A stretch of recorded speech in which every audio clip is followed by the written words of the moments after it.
Nós vamos ler com atenção Gênesis 18. Gênesis 18 é um anúncio de um juízo divino. Ainda não é o juízo, mas é um anúncio. As nuvens se tornaram negras, escurecidas. A tempestade está chegando. O dilúvio vai acontecer. Diz assim a palavra do Senhor. Apareceu o Senhor a Abraão nos carvalhais de Manre, quando ele estava sentado à entrada da tenda, no maior calor do dia. Levantou ele os olhos e olhou, e eis 3 homens de pé em frente dele. Vendo-os, correu da porta da tenda ao seu encontro, prostrou-se em terra e disse: Senhor meu, se acho mercê em tua presença, rogo-te que não passes do teu servo. Traga-se um pouco de água, lavai os vossos pés e repousai debaixo desta árvore. Trarei um bocado de pão, refazei as vossas forças, visto que chegaste até vosso servo. Depois seguireis avante. Responderam: faze como disseste. Apressou-se, pois, Abraão para a tenda de Sara e lhe disse: amassa depressa 3 medidas de flor de farinha e faze pão assado ao borralho. Abraão, por sua vez, correu ao gado, tomou um novilho tenro e bom, deu ao criado, que se apressou em prepará-lo. Tomou também coalhada e leite e o novilho que mandara preparar, e pôs tudo diante deles, e permaneceu de pé junto a eles, debaixo da árvore, e eles comeram. Então lhe perguntaram: Sara, a tua mulher, onde está? Ele respondeu: ela está aí na tenda. Disse um deles: certamente eu voltarei a ti daqui a 1 ano, e Sara, tua mulher, dará à luz um filho. Sara o estava escutando à porta da tenda atrás dele. Abraão e Sara já eram velhos, avançados em idade, e a Sara já lhe havia cessado o costume das mulheres. Riu-se, pois, Sara no seu íntimo, não na boca, no íntimo, dizendo consigo mesma: depois de velha, e velho também o meu senhor, terei ainda prazer? Disse o Senhor a Abraão: por que se riu Sara, dizendo: será verdade que darei ainda luz, sendo velha? Acaso para Deus há coisa demasiadamente difícil? Daqui a 1 ano, nesse tempo mesmo, voltarei a ti, e Sara terá um filho.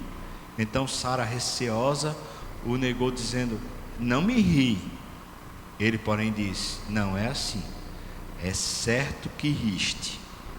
Tendo se levantado dali, aqueles homens olharam para Sodoma, e Abraão ia com eles para os encaminhar. Disse o Senhor: ocultarei a Abraão o que estou para fazer, visto que Abraão certamente virá a ser uma grande e poderosa nação, e nele serão benditas todas as nações da terra. Eu vou ocultar a ele?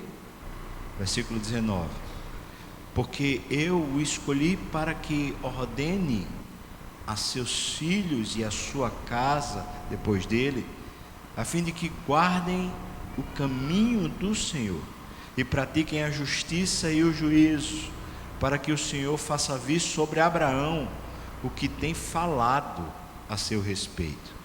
Disse mais o Senhor: com efeito, o clamor de Sodoma e Gomorra tem se multiplicado, e o seu pecado se tem agravado muito. Vou ler de novo o versículo 20, irmãos. Disse mais o Senhor: com efeito, o clamor de Sodoma e Gomorra tem se multiplicado, e o seu pecado tem se agravado muito. Descerei e verei se de fato o que tem praticado corresponde a esse clamor que é vindo até mim, e se assim não é, sabê-lo-ei. Então partiram dali aqueles homens e foram para Sodoma, porém Abraão permaneceu ainda na presença do Senhor. E aproximando-se ele disse: Destruirás o justo com o ímpio? Se houver porventura 50 justos na cidade, destruirás ainda assim e não pouparás o lugar por amor dos 50 justos que nela se encontram? Longe de ti o fazeres tal coisa, matares o justo com o ímpio, como se o justo fosse igual ao ímpio. Longe de ti. Não fará justiça o juiz de toda a terra? Então o Senhor disse a Abraão: se eu achar em Sodoma 50 justos dentro da cidade, pouparei a cidade toda por amor dos 50. Disse mais Abraão: eis que me atrevo a falar ao Senhor, eu sou pó e cinza. Na hipótese de faltarem 5 para 50 justos, destruirás por isso toda a cidade? Ele respondeu: não a destruirei, se eu achar ali 45. Disse-lhe ainda mais Abraão: e se porventura houver ali 40? Respondeu: não o farei por amor dos 40. Insistiu: não se ire o Senhor, eu falarei ainda. Se houver porventura ali 30, respondeu o Senhor: eu não o farei, se eu encontrar ali 30. Continuou Abraão: eis que eu me atrevi a falar ao Senhor, se porventura houver ali 20, respondeu o Senhor: não a destruirei por amor dos 20. Disse ainda Abraão: não se ire o Senhor, se lhe falo somente mais esta vez. Se porventura houver ali 10, respondeu o Senhor: não a destruirei por amor dos 10. Tendo cessado de falar a Abraão, retirou-se o Senhor, e Abraão voltou para o seu lugar. Vamos orar, irmãos. Oh Senhor, como é poderosa e linda a tua palavra. Meu Senhor, esse texto é tão difícil. Como é que eu vou poder explicar, Senhor? Eu não tenho como explicar. Por favor, fala e explica a nós, a mim, ao teu povo. A gente quer entender o que é que o Senhor quer dizer. Por favor, nos conduza, Senhor, e conduza-nos para a tua glória. Te peço, Senhor, que toda distração, qualquer coisa que queira roubar de nós aqui a capacidade de olhar para o Senhor, seja repreendido no nome de Jesus. Nos abençoa, Senhor, no nome de Jesus. Amém, Senhor Deus. Amém. Bira, pode desligar aí, esse aí, está fazendo muito barulho. Pode desligar. O fato, irmãos, é que Deus, antes de fazer juízo, Ele anuncia, e não só anuncia, o prenúncio do juízo, assim como um prenúncio de avivamento, é a visitação do Senhor. Isso é um quadro recorrente nas Escrituras. Quando o homem pecou e Deus precisava tirá-lo do jardim, antes de tirá-lo do jardim, Deus visitou e falou com o homem, e assim tirou ele do jardim. Quando Caim estava para matar Abel, Deus visitou, anunciou o mal, e depois então trouxe o juízo sobre Caim. Nós estamos vendo os casos particulares, e depois a Bíblia abre o espectro e faz a gente ver o anúncio do dilúvio. Deus visita a terra, desce, fala com o homem, diz como está mal o estado das coisas, anuncia o dilúvio. O homem não se arrepende, não volta atrás, o dilúvio cai sobre a terra. Depois, a arrogância na terra toma conta. Deus visita de novo. Capítulo 10 de Gênesis fala que Deus vai e desce para ver como é que se encontram as coisas na terra. Deus anuncia mais uma vez e depois então ele traz o juízo. E agora, mais uma vez, nas Escrituras, a gente está vendo o Deus que desce para ver se as coisas são de fato assim. Antes de haver qualquer sentença de Deus, antes de haver qualquer juízo divino, sempre há a sua presença maravilhosa. E vou dizer a você que o anúncio que a Bíblia pronuncia para a gente, que revela para a gente, não é Deus vindo já simplesmente como um julgador, como um juiz inclemente, que simplesmente quer ver a coisa certa acontecendo. Ele quer. Deus é justo, Deus é bom, Deus é santo. Ele quer ver a sua santidade expressa na terra. Mas antes disso, Deus também é gracioso, generoso, amoroso, longânimo, bondoso demais.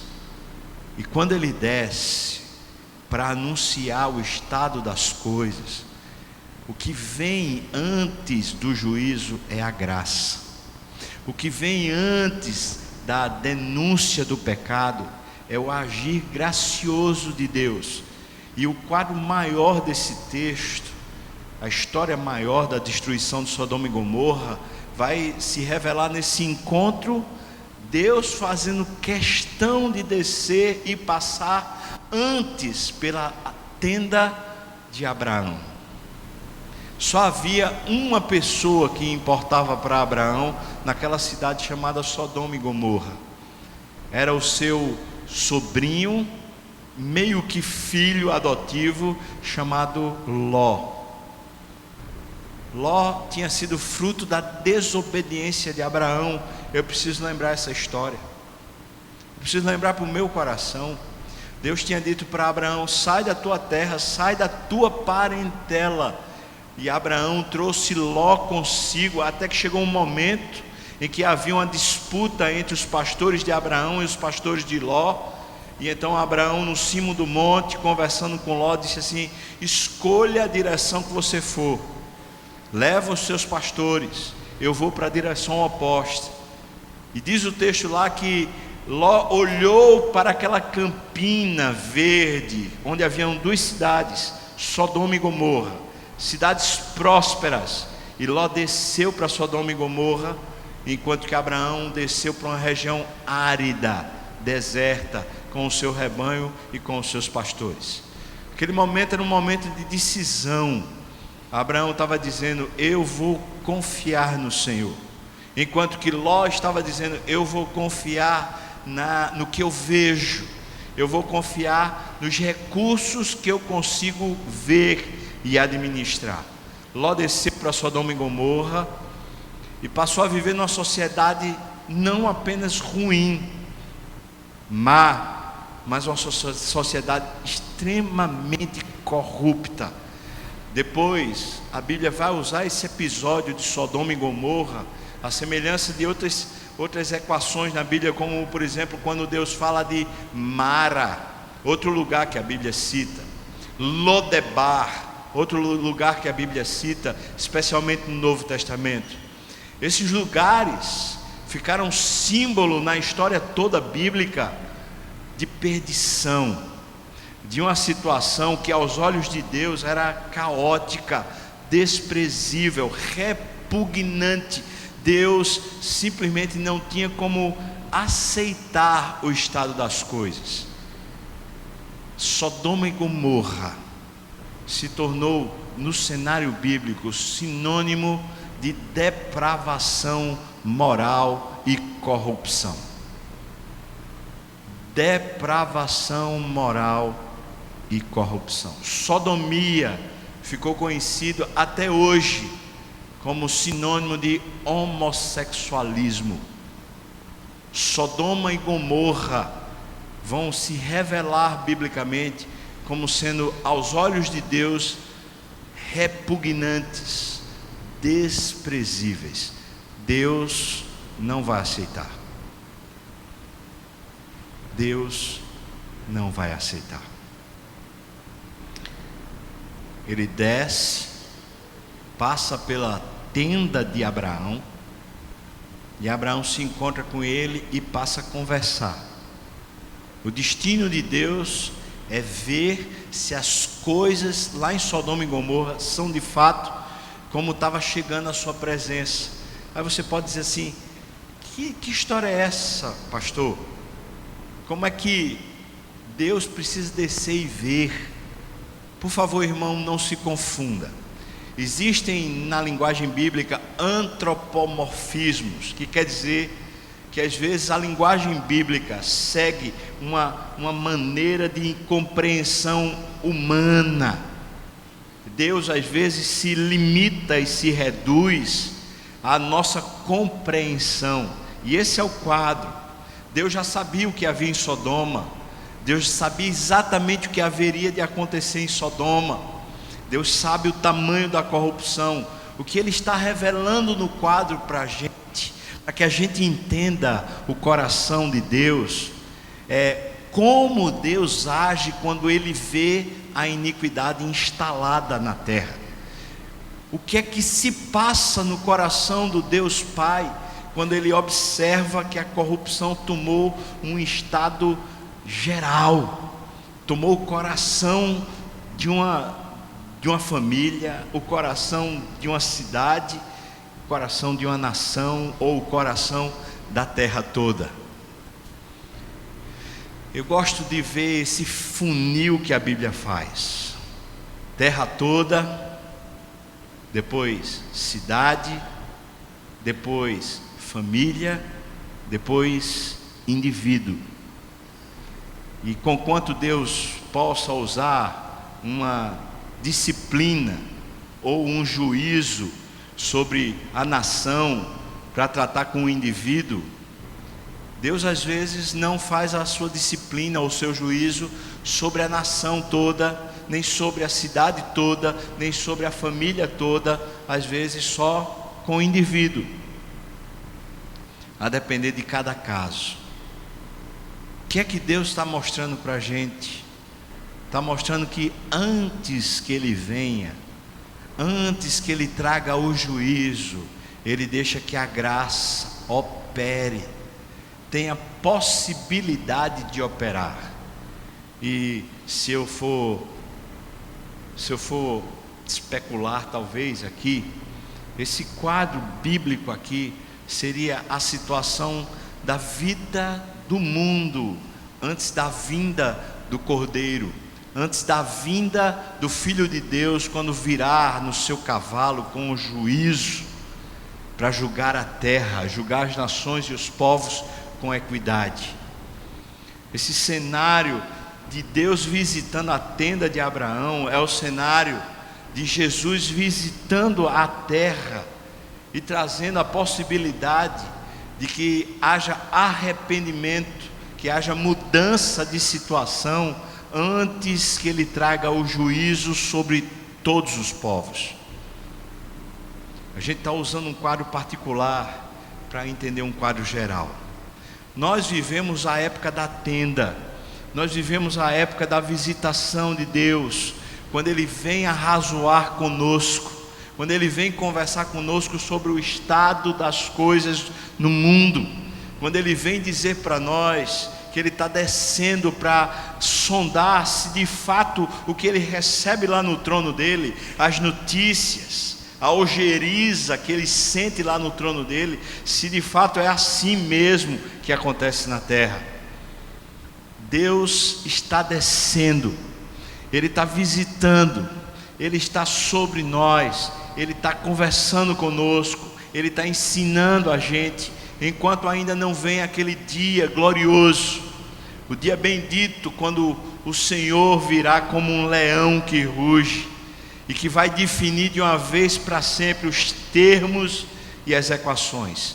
Deus vai separar os justos dos injustos.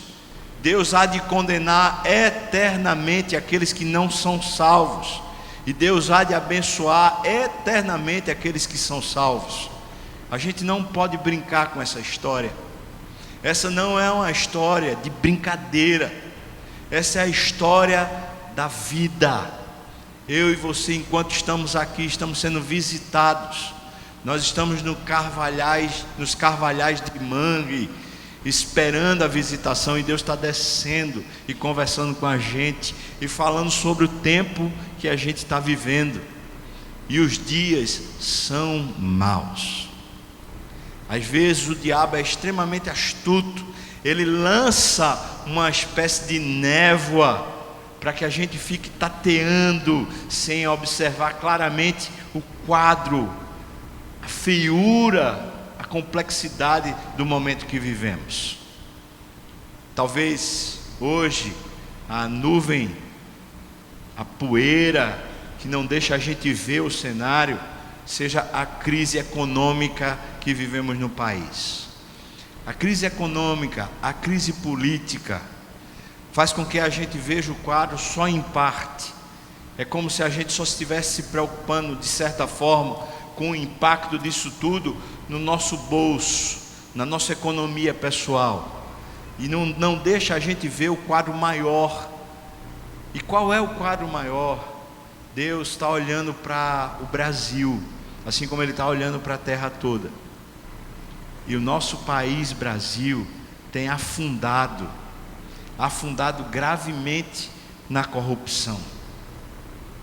A corrupção do Brasil não é a corrupção dos políticos, não é a corrupção do PT, não é a corrupção da Petrobras. A corrupção do Brasil é a corrupção do brasileiro comum, eu e você, que usa a mentira como se fosse um recurso na manga para se beneficiar, que usa a propina como se fosse um dispositivo cabível para a gente simplesmente sair isento de alguma punição ou de alguma lei, que usa amigos, relacionamentos, conhecidos ou conhecimentos para simplesmente conseguir burlar a lei, que usa estratégias às vezes demoníacas para sublevar, para desprezar aquilo que de fato é certo.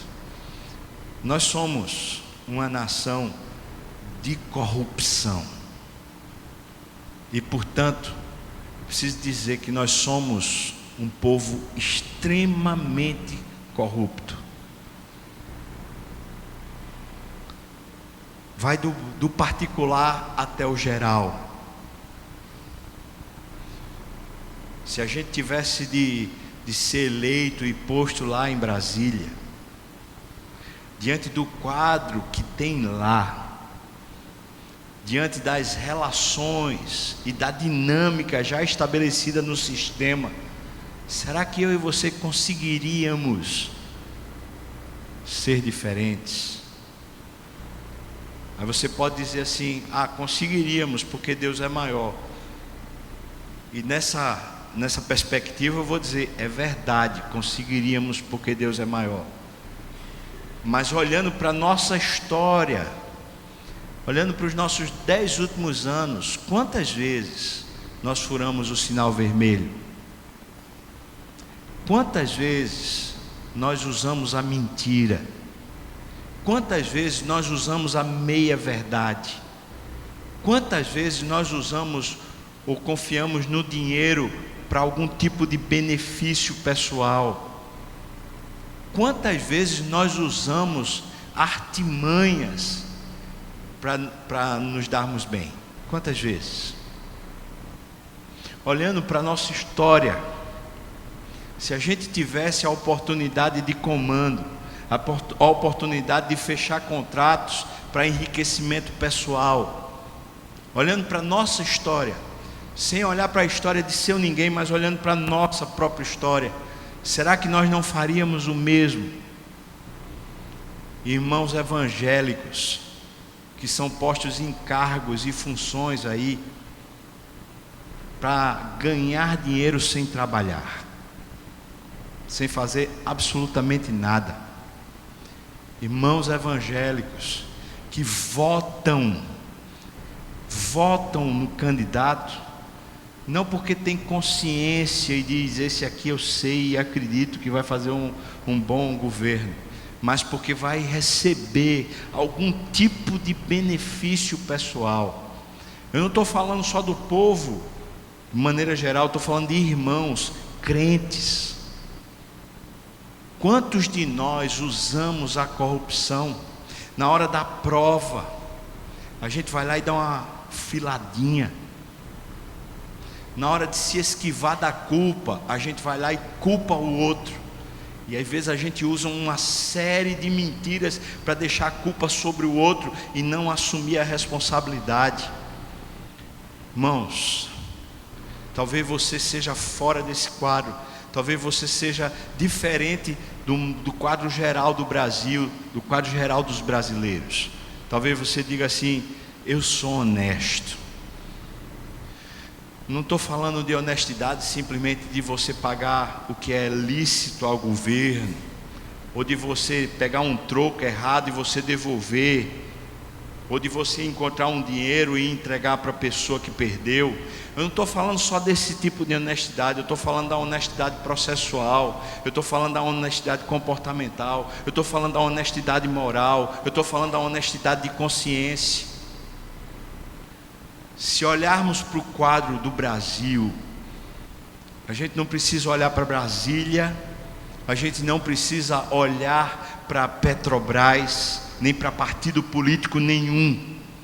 Se olharmos para o quadro do Brasil, a gente precisa olhar para a nossa história, para as nossas artimanhas, para o nosso jeitinho brasileiro de ser, e perguntar sinceramente: será que Deus não tem visitado o Brasil?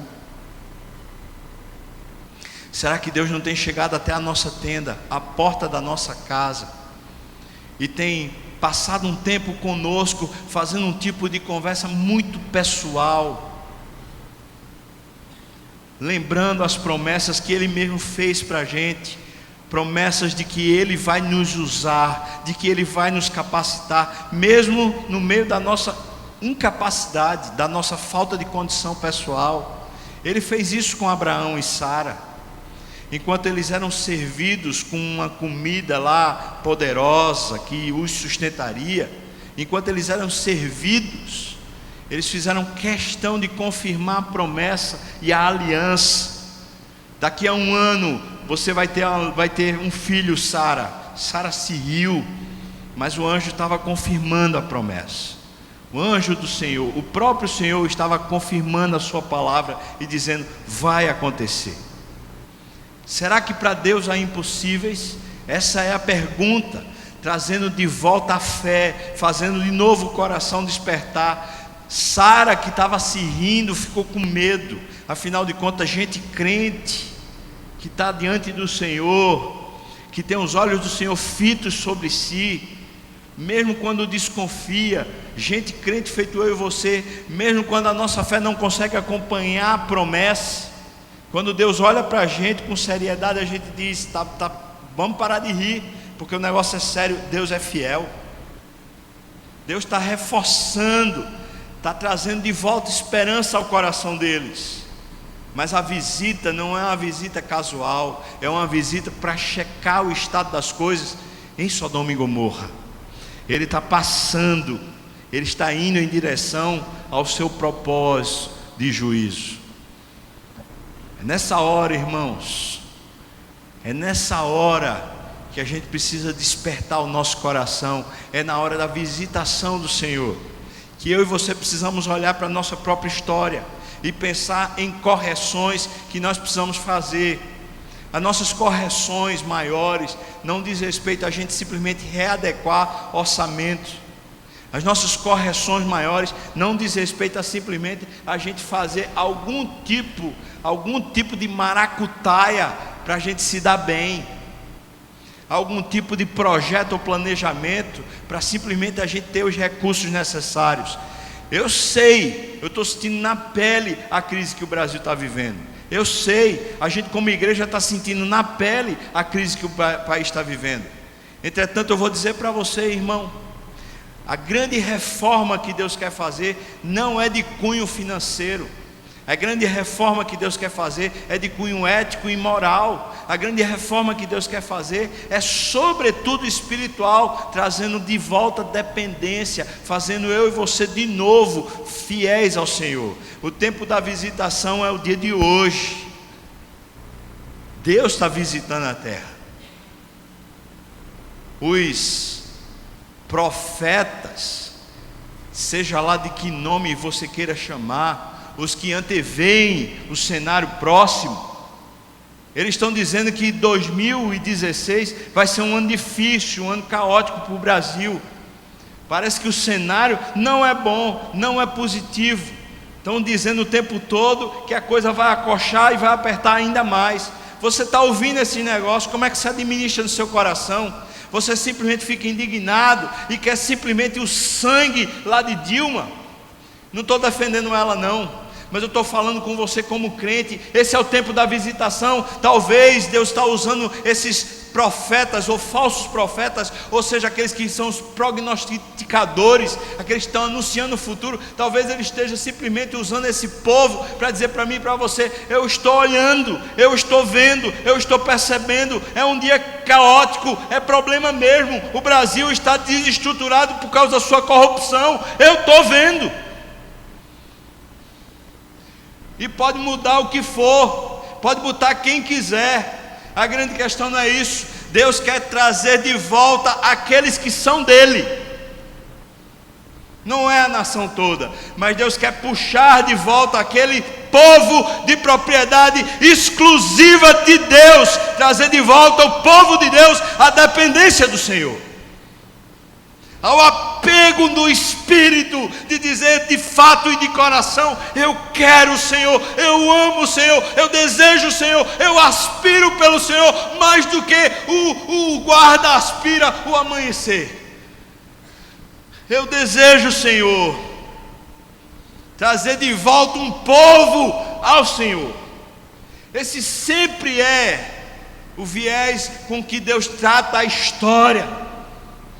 As punições, as crises, os desmandos, a agonia, a incerteza, a fragilidade que se acomete sobre eu e você, irmãos, constantemente são denúncias, são anúncios. É Deus dizendo para mim e para você: eu estou perto, eu estou perto.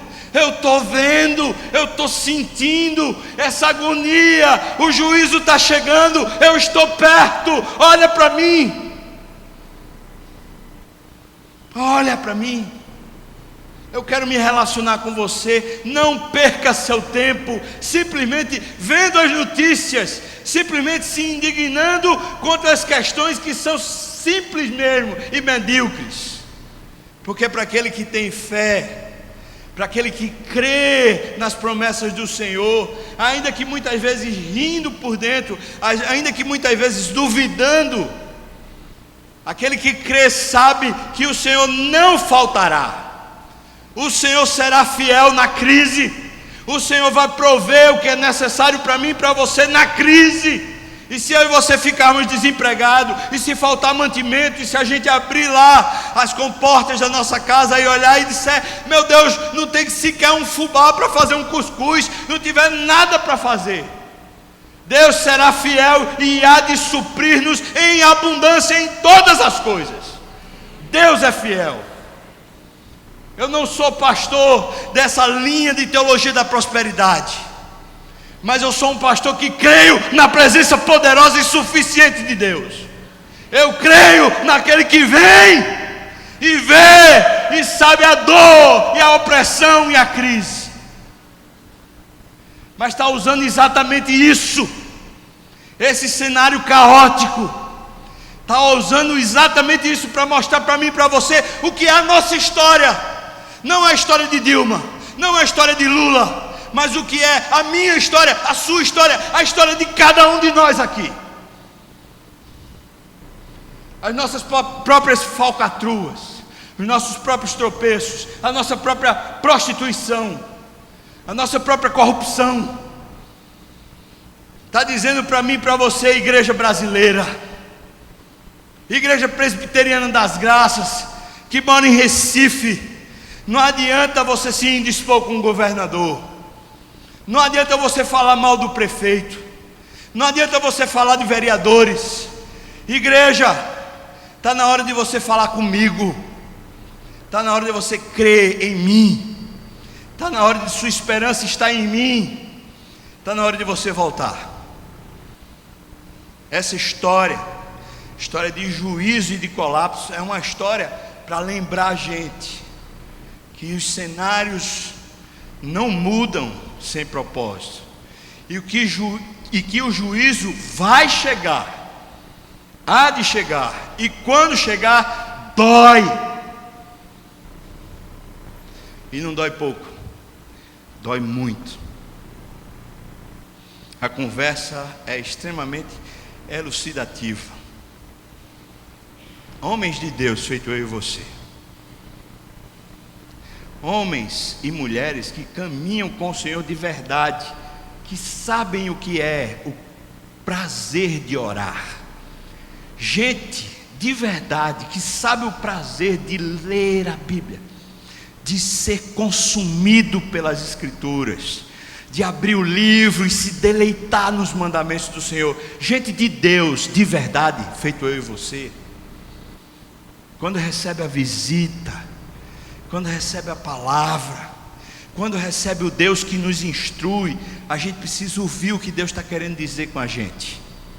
Antes que a gente peça qualquer coisa, a gente precisa de ouvir o que Deus está requerendo da gente.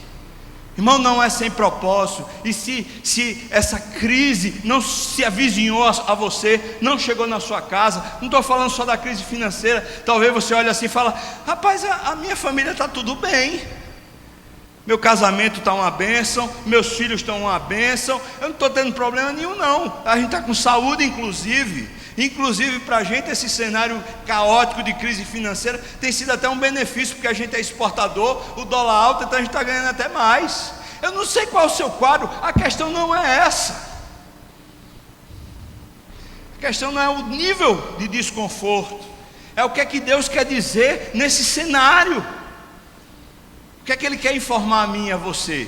Abra de novo sua Bíblia, se você a fechou, capítulo 18, perceba o que é que Deus diz para si mesmo, a respeito do que Ele quer anunciar para Abraão. Capítulo 18, se você fechou, abra de novo, por favor, e veja o que é que Deus diz. Para mim é o centro do texto. Capítulo 18, então ele diz, versículo 17, versículo 18 e versículo 19. Veja só, capítulo 18, versículo 17, versículo 18 e 19, diz assim: disse o Senhor. Veja que ele está conversando com ele mesmo. E aí você podia perguntar assim: ô pastor, como é que Moisés sabia disso, que Deus estava conversando com ele mesmo, esse tipo de conversa? É porque quem escreveu isso aqui foi o Espírito Santo, usando Moisés. E o Espírito Santo estava nessa conversa de Deus consigo mesmo, e estava revelando o coração de Deus para Moisés, para que Moisés escrevesse, para revelar como o coração de Deus é para mim e para você, para que quando eu e você lermos o texto, a gente observe muito mais do que o evento, a gente observe Deus que está querendo falar comigo e com você, e querendo cuidar da gente. Por isso esse texto agora é a revelação, é como se Deus descortinasse o coração e dissesse: olha o que é que eu estou pensando, no cenário da crise, olha o que é que eu estou pensando, olha o que é que eu sinto nesse cenário. Veja o que ele diz a respeito dos santos, daqueles que querem viver pela fé, daqueles que querem comunhão com o Senhor. Se for o seu caso, esse texto é para você diretamente, e você poderia substituir o nome de Abraão aqui pelo seu, se o seu caso é de alguém que caminha com Deus. Diz assim o versículo 17: disse o Senhor: ocultarei a Abraão, no meu caso, ocultarei a Fubá o que estou para fazer? Visto que Abraão, no seu caso, o seu nome aí, visto que fulano certamente virá a ser uma grande e poderosa nação, e nele serão benditas todas as nações da terra. Talvez eu não vá ser uma poderosa nação, mas certamente essa palavra da bendição está sobre mim, como missão. Eu vou ocultar isso dele? Eu vou ocultar? Por que é que ele está mostrando para a gente, irmãos? Por que é que ele está anunciando? Por que é que a gente está recebendo notícia em cima de notícia sobre o caos, sobre a corrupção, sobre as broncas? Por quê? Alguém vai dizer, defendendo talvez até o próprio governo, dizendo assim, é que nunca houve tanta transparência. E eu vou dizer diferente. Porque eu não preciso defender nem A nem B, também não preciso acusar. Eu vou dizer que Deus está falando com a igreja, está usando o cenário, dizer, eu vou ocultar o que eu vou fazer. Veja aí o próximo versículo, versículo 19. Abraão, eu escolhi você para que ordene, instrua, conscientize, ensine, discipule. Versículo 19. Fubá, eu escolhi você para que discipule, ordene o que? Vamos lá, irmãos, versículo 19. Ordene o que? A seus filhos e o que? A sua casa. Ao Brasil? Não. Ao Brasil? Não. Meus filhos, minha casa. Você tem? Aí você vai dizer, para aí, pastor, eu sou solteiro, não tenho filhos não. Tem casa não? Não tem grupo nenhum de ensino? Não tem nem filhos na fé? Está na hora de ter então. Vamos lá, versículo 19. Leia por favor comigo, todo agora. Porque eu o escolhi para que ordene a seus filhos e a sua casa depois dele, a fim de que guardem o caminho do Senhor e pratiquem a justiça e o juízo, para que o Senhor faça vir sobre Abraão o que tem falado a seu respeito. Essa é a intenção. E Deus está descortinando o coração para dizer, eu vou ocultar isso dele? Eu preciso dizer para ele que eu vou destruir Sodoma e Gomorra, para que ele instrua, discipule, ordene aos seus filhos e à sua casa os caminhos do Senhor, a justiça do Senhor, o que é reto aos olhos do Senhor. Eu vou dizer para Abraão o que é que eu estou fazendo na terra. Eu vou dizer para aqueles que são meus o que é que eu estou fazendo na terra, para que eles tenham temor, para que eles ponham limites nos filhos, para que eles disciplinem seus filhos, para que eles corrijam os seus rumos, a sua casa, a sua história pessoal, e digam assim, eu vou caminhar reto na presença de Deus, eu não vou caminhar como se eu fosse também um ímpio. Deus está dizendo, eu não oculto, sabe por quê? Porque eu quero ensinar. Essa palavra ordenar aqui é a mesma palavra que Jesus usa quando ele fala da grande comissão. Quando Jesus disse, fazei discípulos de todas as nações, ensinando-os a guardar todas as minhas, o que, irmãos? Não lembra não? Ensinando-os a guardar todas as minhas ordenanças. Essa palavra. Discipulado, ensino, tempo para gastar e tratar do coração, tratar da fidelidade, equacionar a própria história, porque a gente não tem como equacionar a história de outra pessoa a não ser a nossa própria, a história dos nossos filhos, a história de com quem a gente convive, os discípulos da fé, os filhos da igreja, aqueles que são nossos filhos espirituais que caminham conosco. Deus deixa o caos, visita e anuncia o seu juízo, dizendo para mim e para você, eu não estou ocultando isso de você, eu não estou deixando esse negócio para você assim como se fosse uma malemolência, como se fosse uma coisa assim, faz do jeito que quer. Eu estou dizendo a você o que vai acontecer, para que você ordene aos seus filhos e à sua casa a justiça, o juízo, os caminhos do Senhor. Eu não podia encontrar um texto que fosse mais moderno ou mais na nossa situação do que esse para falar sobre nós.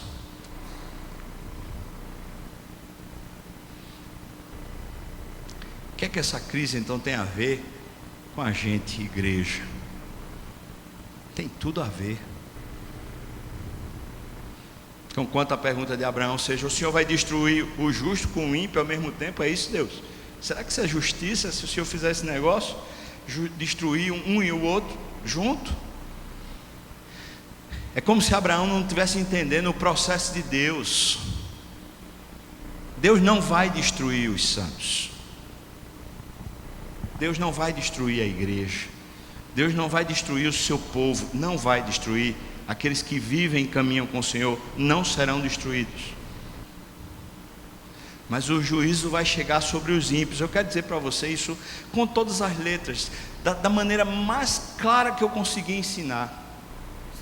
Seu filho que vem para a igreja, mas não tem o temor do Senhor no coração. Seu filho que participa de grupo pequeno, mas não aprendeu a orar e a viver com Deus por si só, está indo para o inferno. Vai morrer e vai para o inferno, filho. A igreja não tem como ensinar isso para o seu filho, mas você tem. Você pai e você mãe tem.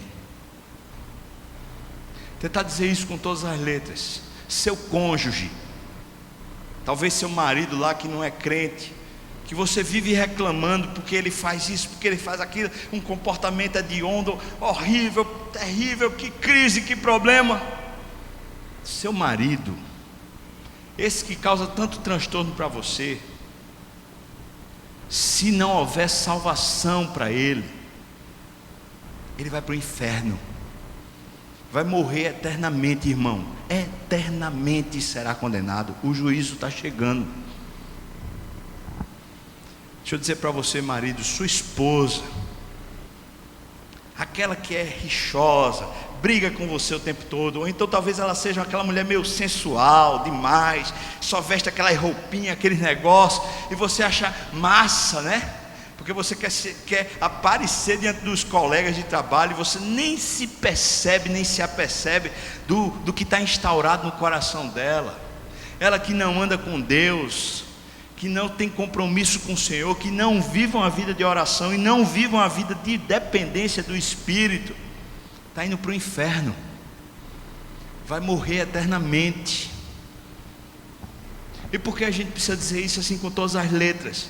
Porque precisa ser tão grave, para talvez despertar a gente, que a gente não está aqui numa feira, numa brincadeira, num parque de diversões. A gente está aqui com poucos anos de vida, eu sei lá quanto tempo eu ainda vou viver. A gente está com esse pouco espaço de tempo convivendo com pessoas que a gente ama, que às vezes causam dores na gente, mas gente que a gente ama, que se a gente não se importa em ensinar a essas pessoas, se a gente não se importa a encaminhá-las a Deus, essas pessoas talvez não terão oportunidade, porque eu e você, irmãos, simplesmente nos omitimos.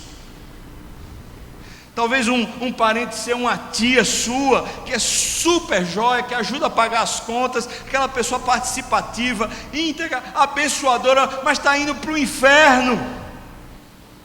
Talvez o pai, a mãe, não converteu, ainda não conheceu, ainda não entregou-se ao Senhor, está indo para o inferno.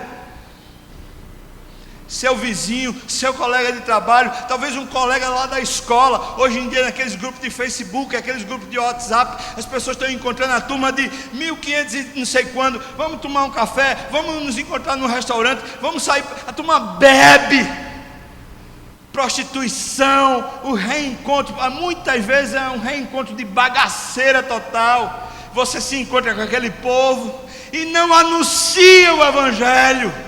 Aquele seu colega que estava com você lá na turma, enquanto você era jovem, estudou com você na universidade, estudou com você lá no colégio Agnes, ou em outro colégio, sei lá qual foi que você estudou. Essa pessoa que não conhece a Deus está indo para o inferno. Será que a gente não se importa? Abraão se importou. Porque Abraão entendeu que o juízo estava chegando lá em Sodoma e Gomorra. Ele se importou porque ele disse assim: meu Deus, meu sobrinho Ló está naquela cidade lá. Está lá. E esse negócio vai cair sobre Sodoma e Gomorra. Ele se importa para clamar de verdade diante do Pai, para não brincar com oração, não brincar. Esse não é um assunto, irmão, para a gente chegar e dizer assim: ou tu ora por mim. Como assim ou tu ora por mim? Pai, mãe, como outra pessoa vai orar por você a respeito dos seus filhos? Como? Marido, esposa, como outra pessoa vai orar por você a respeito do seu cônjuge? Como? Filho, filha, como outra pessoa vai orar a respeito dos seus pais? Como? O amigo lá do colégio, é você que é crente, é você que conhece o Salvador, como outra pessoa vai orar por ele? Está na hora, irmão, da gente entender que esse negócio aqui está chegando, o dia se abrevia. Eu não quero dizer que vai ser hoje, não quero dizer que vai ser amanhã, mas eu posso ter certeza, como a igreja primitiva tinha, está chegando o dia glorioso do Senhor. E para aqueles que esperam no Senhor e têm suas vidas entregues e estão provando a redenção, esse dia será o dia de glória. Mas para aqueles que estão sem Jesus e sem Deus no mundo, esse dia será o dia de colapso, de juízo, de destruição. Nos importamos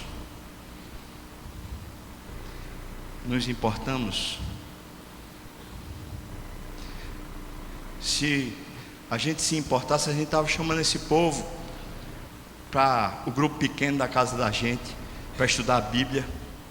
Se a gente se importasse, a gente estava chamando e perguntando assim: será que você não queria estudar comigo a Bíblia assim pessoalmente? Se a gente se importasse, a gente estaria chamando a pessoa para vir para a igreja, para assistir o culto. Se não for essa igreja, chama para outra igreja. Se você tiver de ir para outra igreja, irmão, para abençoar a vida de alguém, para ser salvo, vai no nome de Jesus. Não estou falando isso para encher templo, não. Eu estou falando isso para salvar almas que estão indo para o inferno. Se a gente se importa, as reuniões de oração, elas precisam estar mais cheias. Os grupos pequenos precisam começar a orar de verdade. Não ser aquele tempinho mais a gente falar com Deus bendito a respeito das pessoas com quem a gente ama, com quem a gente convive e estão indo para o inferno. A oração ser de verdade, mas a ação ser de verdade também. Está na hora, eu e você somos o corpo de Cristo. Chama, vamos orar, vamos ler a Bíblia aqui.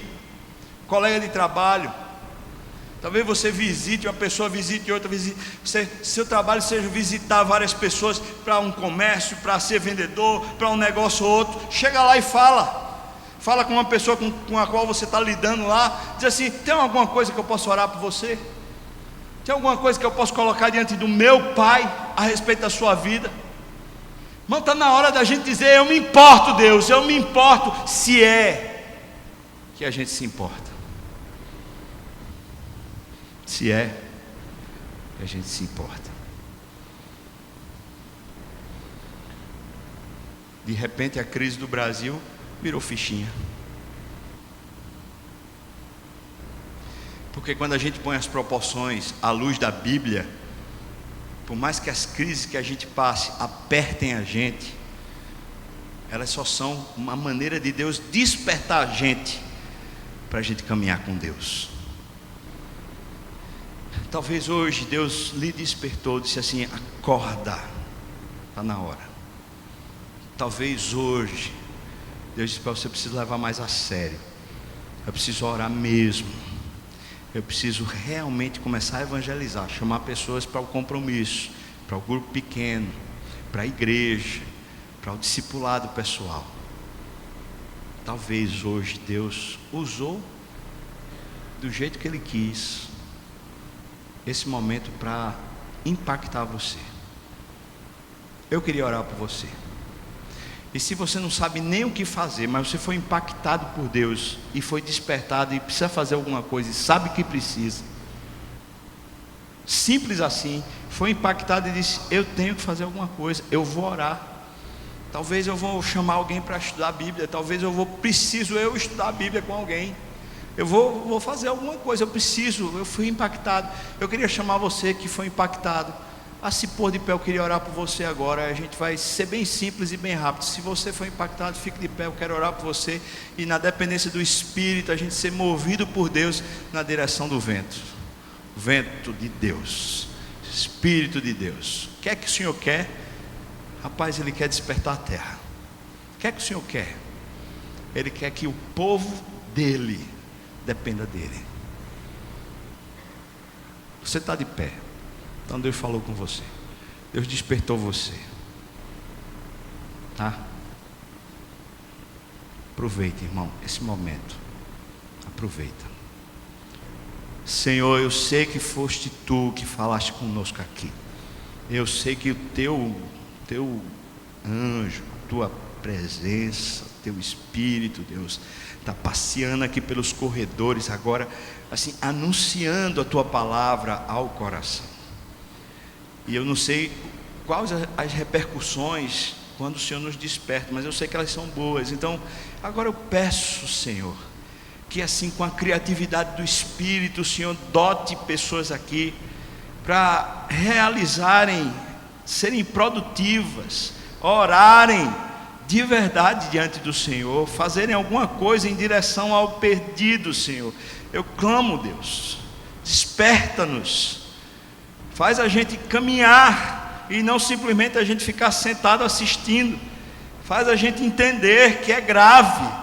Toma isso, Senhor, nosso coração, e a respeito da crise que a gente vem vivendo no país, Senhor, que se o Senhor está usando isso para ensinar sobre a nossa corrupção, eu peço, o Senhor faça a gente largar a corrupção da nossa casa, a corrupção do nosso coração, faça a gente viver santa e retamente, Senhor, para a Tua glória, no nome de Jesus. Ó Senhor, no nome de Jesus, abençoa meus irmãos, aquece o coração e abraça, Pai, no nome de Jesus.